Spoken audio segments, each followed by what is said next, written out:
ሀይሚዬ ቡራዬ የኔ ውዶች የኔ ምርጦች እንዴት እንደሚያምሩት ማለት ነው። እስከያቸው እስቲ ፈገግታቸው ምናቸው የድሮ ፈገግታቸው ነው እኛ የምንፈልገው።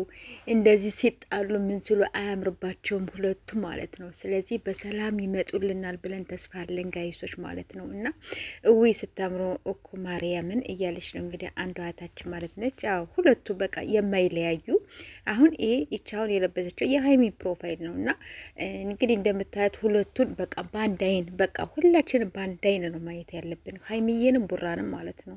ሀይሚና ቡራን በአንድ አይን ነው ማየት ያለባችሁ ጋይሶች። አተነጣጥሏቸው ነጣጥለን ምንም የምናመጣው ትርፍ የለንም። እኛ ብንነጣጥላቸው ያው ፈጣሪ በቃ ሁለቱንም ከወደዳቸው በአንድ ያደርጋቸዋል። ሲቀጥል ደግሞ እነሱ መቼም ቢሆን አይለያዩም ጋይሶች፣ የምሬን ነው የምላቸው አይለያዩም። ሀይሚና ቡራ መቼም ቢሆን የማይለያዩ ጥንዶች ናቸው። እዚህ ጋር አወቁ ማለት ነው። መቼም ቢሆን አይለያዩም የኔ ውዶች የኔ ምርጦች ማለት ነው። እና በአንድ ይመጡልናል።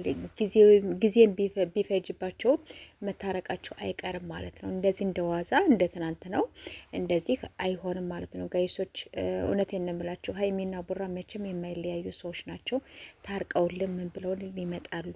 አታስቡ፣ አትጨነቁ። የሀይሚና የቡራ እንግዲህ ኦዲየንሶች በጣም ብዙዎቻችሁ የምታስቡ የምትጨነቁ ስላላችሁ፣ ስለዚህ አታስቡ፣ እመኑኝ ሀይሚና ቡራ መቼም ቢሆን አይለያዩም። ስለዚህ ታርቀው ምን ብለው ይመጣሉ እላችኋለሁ የኔ ውዶች ማለት ነው። እውነቴን ነው የምላችሁ እና የድሯቸው ፈገግታቸው የድሯቸው በቃ አንድነታቸው አብሮ መሆናቸው ምን ማለታቸውን እኛ የምንፈልገው እሱን ነው። እና እንግዲህ ቡራዬም በዚህ መልኩ እንግዲህ ቀብረር ብሎ መጣል። ሀይሚዬም እንግዲህ እንደምታዩት ሀይሚዬ የኛ ጠንበለል የኛ ውድ ማለት ነሽ። በዚህ መልኩ እንግዲህ ከችለውንናል። ሁሌም እያማረባችሁ ኑልን ነው የምንፈልገው። በቃ ምር እያላችሁ ማለት ነው። እኛ የምንፈልገው የእናንተ አንድነት የእናንተ ፈገግታ ብቻ ነው። እኛም ራሱ የምንፈልገው እና የኔ ውዶች የኔ ምርጦች ማለት ነው። ስትገቡ ደግሞ በላይክ ግቡ። ይሄን ቻናል ሰብስክራይብ አድርጉ።